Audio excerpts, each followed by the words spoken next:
Well, welcome back to the channel. If you're joining us for the first time, welcome. My name is Simon Osmo, and each week I release a video from the podcast, my Who Overcame podcast, where I interview people that have overcome adversity, created a positive mindset, or found their true calling in life. And today's episode, I'm talking with Josh Connolly from the UK. Now, Josh is a former addict. He is now a resilience coach. And like me, he's battled having an absent father in his life. And we dive deep into authentic fatherhood and the importance of having positive male role models. Now, as always, if you get value from today's episode, please like, subscribe, and share with your circle of influence. So without further ado, let's just dive straight into this week's conversation with Josh Connolly.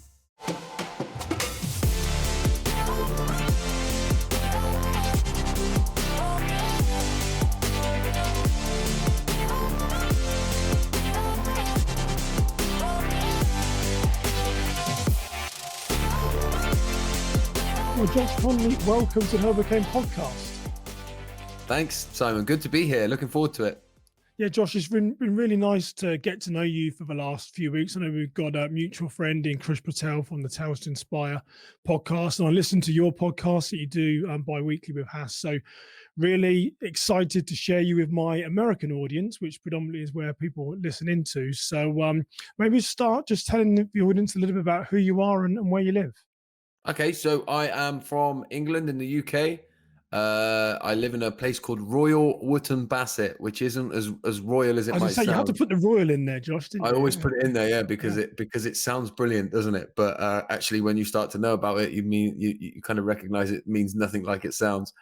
I work as a resilience coach, so I work with individuals and organizations around the world, delivering what I would call a new idea of resilience, getting people to understand resilience in a slightly different way and to gain new perspectives around what that means, ultimately about coming back to ourselves and understanding ourselves, who we are as people and how we get our needs met. And look, I'm in that work. I do that work because of my a lot to do with my life experiences and the things that I went through in my life, many of which I'm sure we're going to talk about today. So yeah, that's who I am. That's what I do in the world today.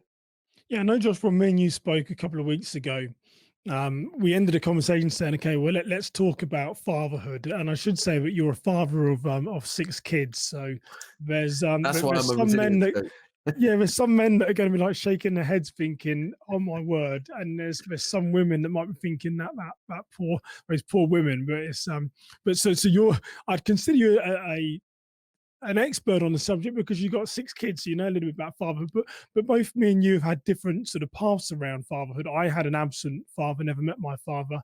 Your birth father was in your life, and there was times when he wasn't in your life. So it'd be sort of really great to get some different perspectives on that. But maybe, Josh, just give us a couple of minutes about what some of your battles were, and then sort of tie those into your sort of dad around your upbringing.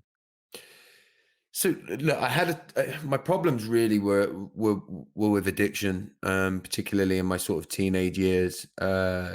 Society will tell you I fell into the wrong crowd. I actually believe that sentence doesn't really make sense. I didn't fall. I think we say fall because it sounds accidental, and then we don't have to, look at why that happens. I went there, and it wasn't the wrong crowd. I started knocking about with a load of other young people who had been abandoned in some way in their childhoods. That's kind of the way that I see it now. But I had, a terrible relationship with alcohol and drugs that led me down a path where my first daughter was born when I was 18 years old.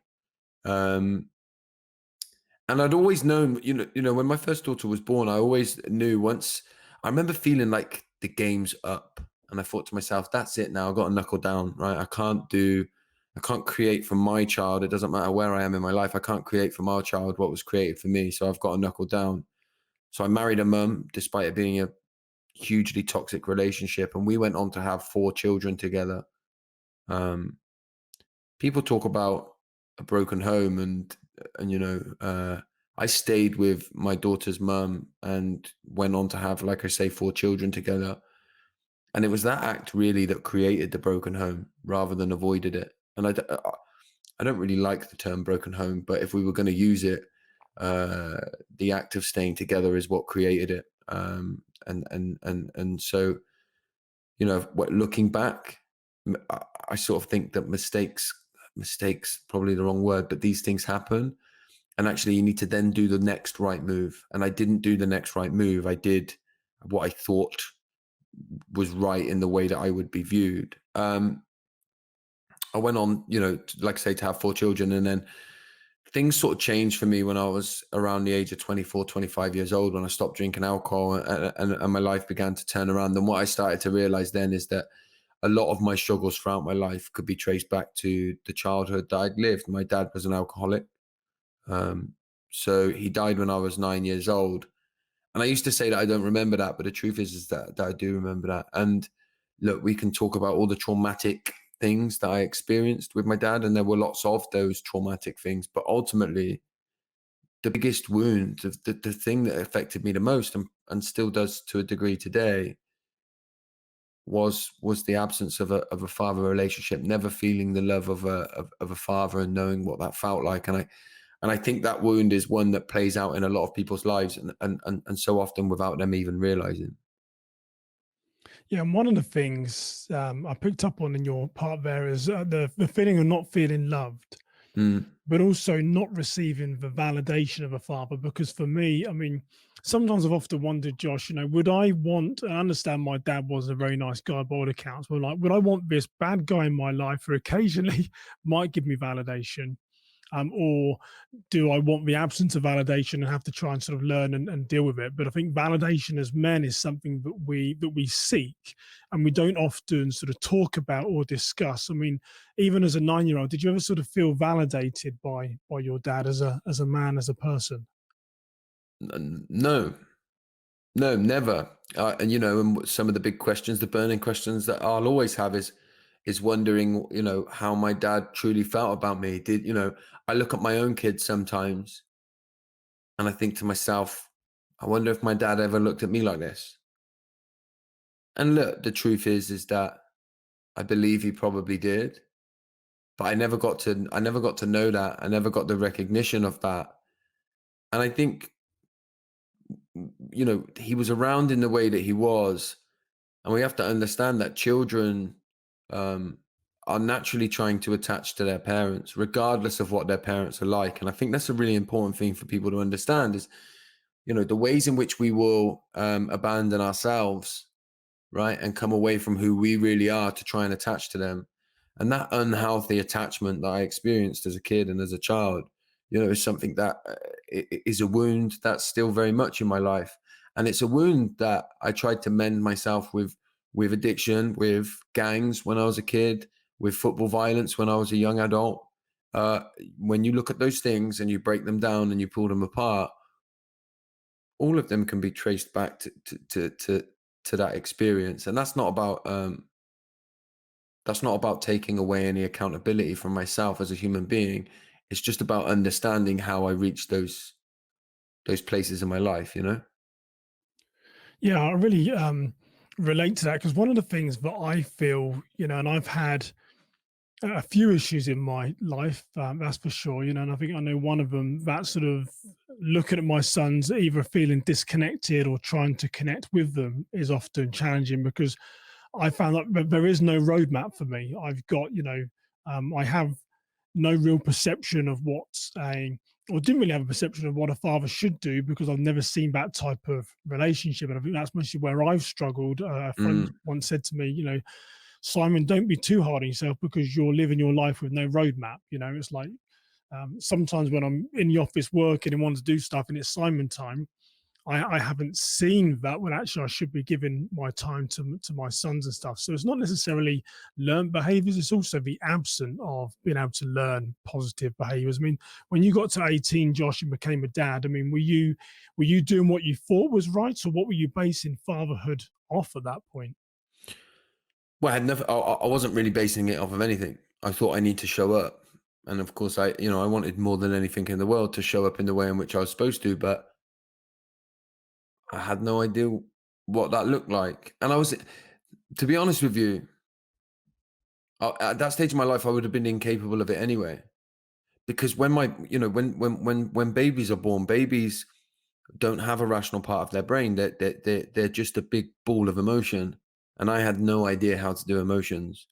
And what I recognize today is that if I can't be with myself in my own emotions, then I won't be able to be with my kids in their emotions.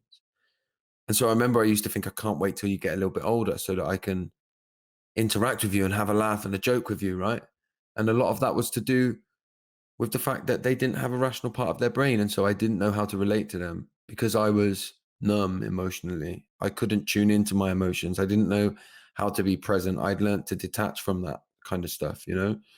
So that was like the big struggle when my kids were young, when I was a young adult. If you look at my two children that have been born since since my life has changed and I've remarried and I'm with my wife today, I find it much easier to be with them in their initial years, something that I was incapable of doing when I was much younger.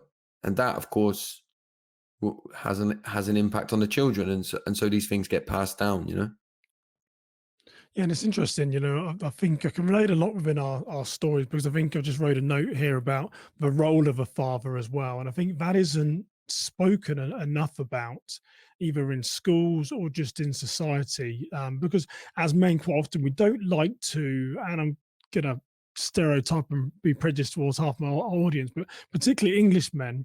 I know from my thing, we don't necessarily like to be open. Here in the US, I think people are a bit more open with their emotions and feelings, but I've been gone 10 years, so I could be being too harsh against my my English friends. But yeah, I think we just don't tend to open up and talk about the role of a father. I can remember being I think I was 13 or 14 when I made the decision I was never going to ask, my mum what my dad's name was, and I was just going to push that side of my life away.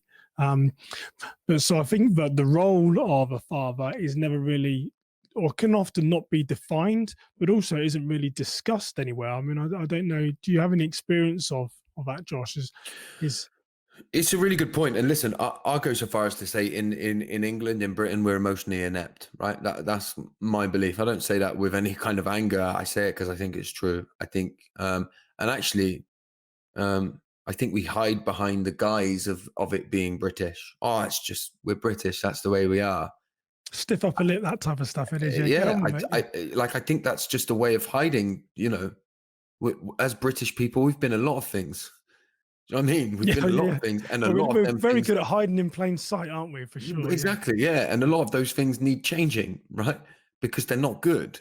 I think there's a lot to be said about that. And in my darkest days when I was really struggling, and I just had my four kids at the time, I used to feel like I hated them sometimes. They'd come on the weekends and I didn't know what to do. And I'd never heard anybody talking about feeling like they hate their kids. And what would people say if I had have said that? And then, you don't go, oh, all I did at the time was in pubs and bars, yeah? Nobody in those places were talking about how do I show up and be a good dad? Because I don't know. Or maybe I'm struggling with being a dad and I don't know what to do. And those simple conversations.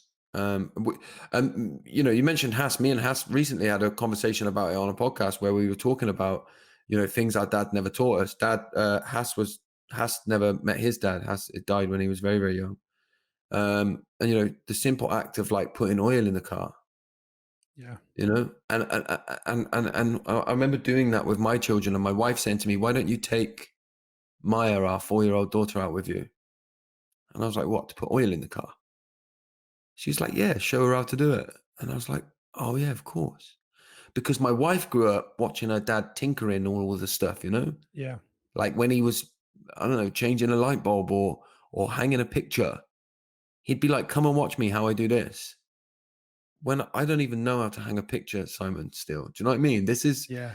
because I never saw an adult do that. And I was never taught to do that. And I never had a dad who I could just be like, wow, I want to be like you. Yeah. Like, look how amazing my dad. I didn't have that dad who was a superhero. I didn't have it. Yeah, and it's interesting Interesting you say that, because that is a true point. I mean, my mum did an incredible job in raising me and my siblings, and I think part of the resilience that she's given me, stealing it from you, Josh, I think is the I'm a good figure it out type of guy. You know, if you give me a problem, I can figure it out, because from a young age I had to, because I was the man of a household, as in, hey, hang this. But I didn't always do it very well, Josh. Don't get me wrong.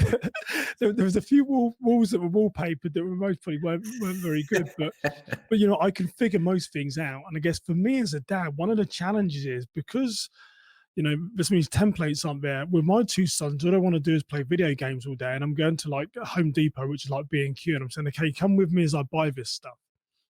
And they said, no, Dad, we want to stay at home.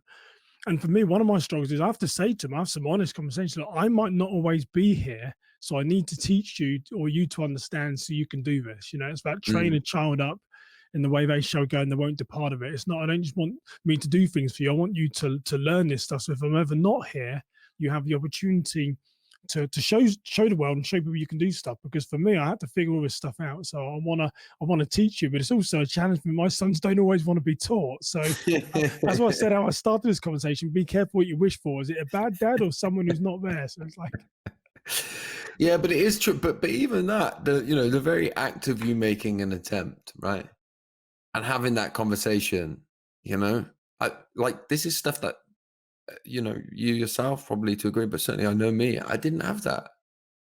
I didn't have a man who cared, you know, and so I didn't know what that was like, and I grew up.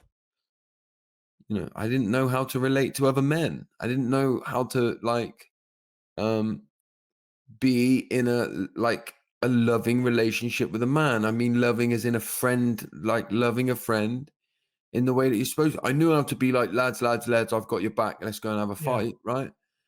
I knew how to connect with them on that level, but I didn't know how to hold space for somebody. I didn't know how to care about somebody like that. Um, and so I found, unhealthy ways of doing that, really. Yeah, and it's interesting you say it, because I've got a good friend over here in the US, and whenever we meet for lunch or something, he'll always end the conversation with "I love you." And for Mm, me, Josh, I can tell you, I just cringe, and it's really hard for me. And he says it. I mean, he's an older guy, a sort of mentor. Really helped me in life. To give me those sort of a positive role model, but it's just not in my DNA, because I've not been around it. Because when you mm, do feel that love from someone, it's like, well, that's a bit sort of weird. So I'm getting more used to it, but it does make me uncomfortable. And he doesn't say it to make me uncomfortable, but that's how I feel, because, like we started a conversation, I've never had that validation of a yeah. mature man saying, "Well done." I always craved it. So when I have it, it's really also difficult to, as you said, to work out, well, what does this look like? How do I then reciprocate? Is it like sort of like, that back hug, or what Yeah, do you say? because So it's the same with hugs, right? Like, I don't like them. yeah, I'm not like, like, you do them with men, and I do that tap on the back, of sort of like, here you go, this is finished now, Mm. because I'm wounded in those spaces, right? Because Yeah. I because I d- because of the experiences that I had when I was a kid. And so when did it start to change then? So I know that your dad, natural dad died when you were 9, then you did have a sort of stepdad Mm. in your life. You had your first 4 kids from 18. I mean, when did it start to change, and what made you realize, well, maybe there's more to fatherhood than this? I know you mentioned some of your addictions stopped around 23, 24. Was that connected? When did the sort of transformation start to occur? Like, I'd always known deep down that I wanted to be a good dad. I remember as a kid, right, when people were picking what they wanted to be when they were older, policemen, firemen, doctors, whatever it might be. I wanted to be a dad and not be a drunk. That's all I wanted. And I knew at 21, 22, I was failing. Or at least on one, at least on one part of it. Yeah. I was having the kids, right? Having the Uh, kids, yeah, I yeah. was having the kids. Kids I was about failing on the, responsibility. yeah, I was failing on the showing up as a good dad part. And so I always knew as the drink was getting a hold of me that I wanted to stop. And I made a decision on, I stopped drinking on the 14th of May, 2012. Um, and I planned to take my own life 9 months later. And that was because I couldn't deal with the ways that I felt. Drink had never been my problem. It was an attempt at a solution. And what happened was, I went to see my kids for one last time. And because I knew I was going to die, the past became irrelevant and the future was like non-existent. And for the first time ever in my life, I was present with my kids in a way that I'd never experienced before. Everything that had clouded me throughout my life didn't matter because I was ending it. And I didn't have no worry about the future.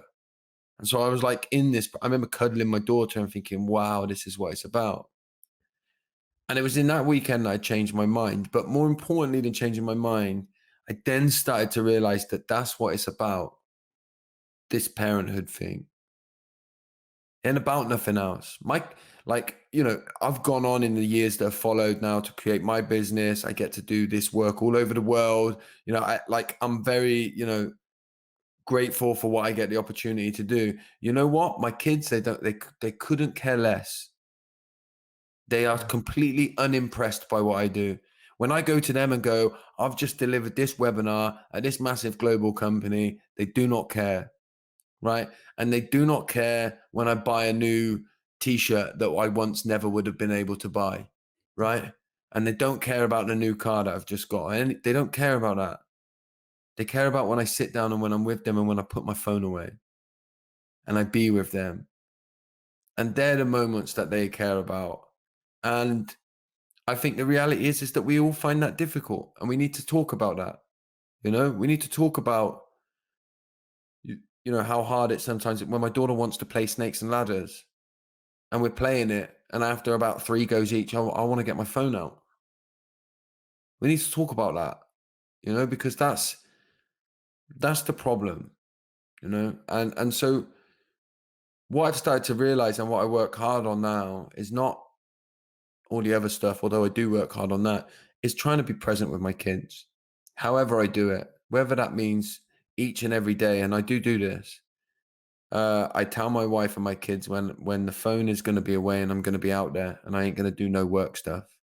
And, I won't do stuff in the evening and I won't do stuff on the weekend. Like, I just won't do it. Because my eldest child now, Gracie, she's 14, nearly 15. And I missed a lot. And I won't do it. And I can't change that. So I won't do that with my younger kids, who are now like 4 and nearly 5 and 3. So it's, for me, that experience it all comes back to that presence, about being present, and fair play to, I got to give a massive shout out to my wife, because for all the things I've just told you, I still go down the other route. Yeah. Get busy. Oh yeah. And my wife says to me, I'll go, look, I've got this thing and it's going to be on a weekend or it's going to be in an evening, but it's big. She says, I don't care. And I don't care how much money it is, and nor do the kids. And I go, you're right. And listen, there's every now and then I'll break that and do something in the evening, but I'll make sure I make up for it, So it's been, it was such an important experience to have, really. Yeah, and there's a lot of stuff that you've said in that I can really resonate with, and even being present. I mean, you were showing me up in some of your stuff then, because I find it very difficult still to do, but I sort of try and do my best. But my eldest son loves Fortnite, and there was a while when I had a profile and I'm just playing. I don't know what I'm doing on Fortnite, but I'm playing the game just because I know that he enjoys it. That's how I can sort of connect with him. And my younger one loves playing soccer, football, and my wife was telling me off last week at one of his games saying, why do you have to shout so bloody loud? It's like everyone can hear. I'm like, but no one is going to shout louder and sort of support more for the team than me, just because I feel that I want to sort of cherish those moments. And another thing you picked up on, which I've also felt, so when my oldest son was born in the UK, actually in the same hospital where I was born, and I held him for the first time. I said to my friend Stuart one time, I said, I realized that at that moment, I held my son longer than what my dad had ever held me, because he sort of never held me. Wow. And I didn't know the effect it had on Stuart. I heard from his mum, where his mum said to me, she said, Simon, that really affected Stuart when you sort of told him that. But Josh, you now going back 10 years, and at the time, I would never really tell anyone that, just because it just wasn't, again, it wasn't in my makeup to really have those safe spaces and discuss it. Whereas it's taken me a long time in my life now to get to the point where I will talk about those things, and I will share and can sort of share it on my podcast and stuff. So it does take a while for us, doesn't it, to really understand that true meaning of life and what does fatherhood mean, particularly when you haven't had those role models and stuff. Mm. It's Yeah. fascinating, yeah. And not to mention that in schools, we literally teach everybody, we're telling kids, you've got to have everything figured out by the time you're 18, right? I was Yeah. taught that at school. If you don't leave here with great, your life's going to be a met. Like, you need to get sorted. You need to get sorted, right? And then so Mm. you scramble around for all of your life. And then I think what happens is you get to your 30s and you start to realize, hang on a minute, we're all winging the hell out of this. That's, Yeah. been my experience. Nobody knows what they're doing, Yeah. and then you start to come back and you start thinking, all the dads are struggling. Yeah. All the dads don't know what they're doing, are out on a And whim. it's funny you say it, because it's now the opposite way. Whenever I meet someone and they're making out, oh, my life is amazing, I've done this, I'm like, you're hiding something, Yeah, because there was a time when in my life, and maybe you can relate to this, I wanted to outwardly project that my life was perfect. Simon has it together. Simon can deal with stuff. Whereas inside, I was, being eaten alive. And so I yeah, see those men now, and they're easier to spot, aren't they? I think, and it ties into our conversation of fatherhood, but they're easier to spot for us, where letting our guard down, being vulnerable, telling people about things that we've done in the past that we've got regrets. I mean, I'll walk into a room of 300 people and tell you the top 5 things I've done wrong in my life, if you really want to ask the question. mm, Rewind 10 years ago, I'd never have done that. But it allows me, mm, by doing that, it allows me to connect with people on a greater level, and hopefully mm. be more open for my 2 young sons to see that. But yeah, dad doesn't try Exactly, and hide who he is. exactly. And when you can like out yourself, you can't lose, because when you out yourself, you own everything. Like I say to you, I struggle to be present with my kids. Like, I know that, and by admitting that to myself, I can work on it, and nobody's got anything on me because I know who I am. It's a bit like, do you know what just came into my head? You ever watched 8 Mile, the Yes, Eminem yeah, yeah, film? yeah, yeah. At the end Good when film. he's going up against the guy. I don't remember the film clearly, but he does the rap, and right at the end, when Mm. it's his turn, or he does everything that the guy could say about him. He says himself, doesn't he? I do Yes, live at home in a trailer with my mum. He says all of that, yes, and mate, he yeah, chokes, and the guy chokes, and he chokes because Eminem in it's owned everything, and he's gone. You got nothing on me now because I'm telling you all of that, and that's who I am. And yeah. there's like, I think that, like, that's quite symbolic of when you start to own all of your stuff. Owning it doesn't mean that you get it all figured out. It just means that you know it's all there. Yeah, and I love what you said there, because another line came from one of Eminem's, and I like him, but I'm terrible remembering names of songs. But he did one a couple of years ago, but it's going back to, what's his mum's? No, Kim's his wife, isn't it? I can't remember what his mum's called. I don't know. Most of his family's named in his song, but he Yeah. he does a song about his mum, basically saying he doesn't sort of perform. I think it's could be clean out my closet, one of his songs anymore, because it's all anti his mum. Mm, But he's sort of, in his one of his songs, he thanks her for being his mum and his dad. And I think in this conversation of fatherhood, I think it's also important that there's women out there like my mum who did an amazing job, but she had to be a man and a woman trying to sort of navigate a lot of this stuff. So I think whether you've got an absent father, or you're trying to seek validation from a man who might not necessarily be engaged in your life, women do play a big part in the roles of sort of shepherding us to become the men that we are today, for sure. yeah, 100%. Like, I can't say, I can't speak highly enough of my mum, and what she did and how she dealt with it and how she got through it, and the way that she showed up to life and what she did for us, because parenthood is 24/7, right? You know that it's not, and it's hard enough when there's two of you going at it, right? It's hard enough when Yeah, there's two of you going at it. And to any parent that raises children on their own, on a regular basis, I think they've got to be some of the best people in the world, because I'm at breaking point trying to do it with two of us. yeah, yeah. Yeah, sometimes my wife would disappear away and she's like, don't let them spend all night just like sat on their iPads and stuff. I'm like, yeah, okay, and then she knows I'll be hiding away in the office and they'll be on their games and stuff. And But it is you need a course correct every now and again, and women are very good at doing that to us men. and I think that's true. We might be generalizing somewhat, but I think in a lot of relationships, yeah, I, I, my wife holds the reins, mate. She holds the reins in parenting. Yeah, like you say, Oh when it's just me, there's a slight sense of we're getting through it until your mum gets back. yeah. Right? Let's do what we've got to do until mum comes home, and then Yeah. she'll sort it. Right? And look, I don't know. I don't know if that's because I never had a dad, or if lots of dads are like that. But these are the kind of conversations that are needed, right? Because they're real, and they're just these are the realities of it all, right? Yeah. So yeah. It's funny, I'm smiling because you're right. I mean, when my wife comes home, it's normally like a bomb's hit the kitchen and stuff. There's stuff everywhere, and it's like, what has gone on the last couple of hours? So it is funny. Yeah. So just talking back about your own personal dad again. So you now gone on to be a father of 6 kids. At the time there was mostly feelings and emotions about your dad, how you might have felt, how you might not have been praised. But when you reflect back, knowing what you know now, Josh, I mean, did your dad have it easy because you battled addiction and stuff yourself? What's your sense of where your dad was in his space as he was trying to sort of navigate fatherhood himself? Look, firstly, one of the things I'd quickly say is actually what I struggled with my dad is I never allowed myself to feel any bad, ill feelings towards him. So what I did is I buried all the other stuff and just used to kind of package it nicely and always say that, he was fine, he was doing his best, he had a problem, it wasn't his fault, all that stuff. So I actually needed to explore the other emotions, which were feeling let down by him and feeling some of the others, right? So that I was slightly different in that sense.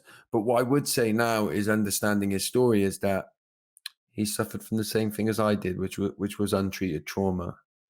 And I have a lot of compassion for him for that. And I went on to have the same struggles, and I know how hard it can be. There'll always be a bit of me that there will always be a bit of me. And no matter how much I don't want there to be or how much compassion I get, there will always be a bit of me that thinks, I stopped in the end though. I stopped and he didn't. And why is that? And ultimately, the truth to that question is, the real answer to that question is that we may never know fully, because if we did, no one would die of addiction. And we're so far away from nobody dying from it, right? So if we knew what that magic shot was that changes people, and I can talk to the cows come home about what it was for me. But the truth is I know people that have died as a result of their addiction who wanted to get well just as much as me. So it wasn't about how much they wanted it. And I know I lost a friend last year, just before the pandemic, took his own life, same age as me. We got sober together and he went back to it, and he wanted it as much as I did, and we were wounded in very similar ways. So what's the difference between me and him?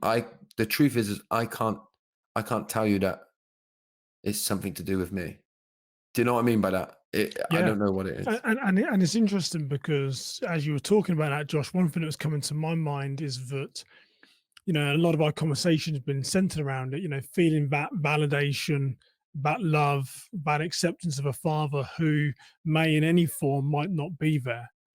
But I said this to someone recently. It's actually very freeing, Josh, for me. So, I mean, I'm 43 this year.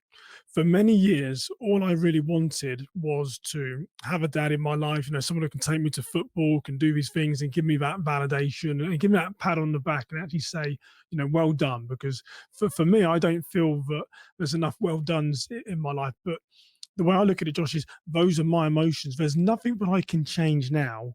Mm, About my upbringing, I believe my dad is dead. That is gone. There's nothing that can be changed there. And when I came to that point in my mind, it's become very freeing because it's not about him; it's actually about me. mm, So rather than seeking outward validation of anyone, do I really validate myself? When people are saying to me, you can't do that, do I think in my mind, yes, I can? Because I've always had that in there, but I've really unleashed it, Josh, and I can do anything that I put my mind to, be in business, life, relationships. I've just got to be committed and I've got to want to do it, because I have to validate myself. It's never going to come from anyone else, which is going to be enough to reach my level. Does that make sense, mate? It does make sense. Yeah. It does make sense. Yeah. And I think that, that's what we have to understand about our emotions, is that, they're all valid and they all make sense. And we don't need, it's not about finding people to validate that for us, but understanding them. Right. And this is the resilience work that I do, understanding my feelings, my emotions, my struggles, and making sure I get my needs met, whatever they are. Right. And I find a way to do that now in a way that serves me and serves the people that I care about the most. And I do that by seeing my emotions without judgment.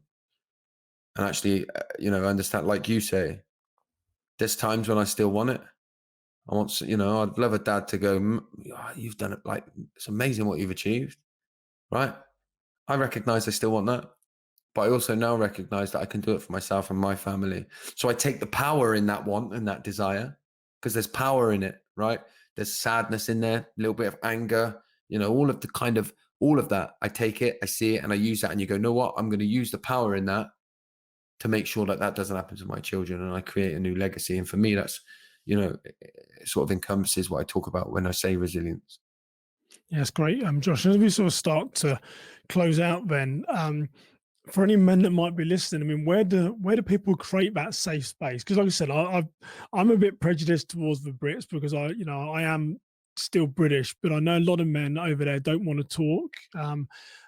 And they're not open. How do men create more of a safe space where they can say, hey, I am struggling, or this is going on in my life, and it doesn't become these big secrets, as in, yeah, I'm okay, when you're not really okay. Well, I think, what have you worked out during your life there? I think there's more spaces now that are starting to pop up for men in England and in the UK, but like, they are starting to pop up, but they need to be almost quite fabricated at the beginning to help us all to understand what they look and feel like. Right. So you're talking literally like men's groups online, but then to start to connect. And I have a lot of people in my life today now, men in my life, who I get vulnerable with regularly. I have a regular call with, I've got a friend of mine, Pat. We'll be on a call tomorrow morning, 8 o'clock in the morning. And that space is there for nothing else other than to have a bit of a vent, vent about what we're struggling with, talk about what's going on in our lives, and be there for one another. Right. And I've learned that through different types of men's groups. I went to 12-step fellowships originally. So finding, if we can create those kind of spaces so that men can experience them, I think they'll take them away and start to integrate it into their lives. Yeah, Josh, I mean, you are a font of all knowledge. You're an interesting and intriguing guy, I must say. I mean, I love how you turn everything around and the work that you do.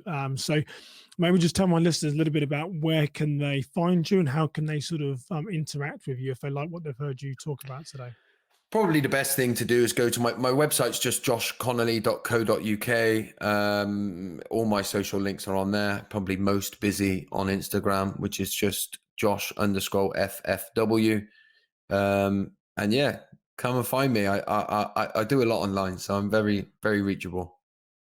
Well, Josh, been an honor and a privilege to talk to you today. I'm really excited, and I hope there's a way for us to do some more work on this subject together in the future. So I'm going to throw it out there so it's committed. I'd love to try and see if we can work and do some more stuff surrounding fatherhood. So yeah, let's do it. Yeah.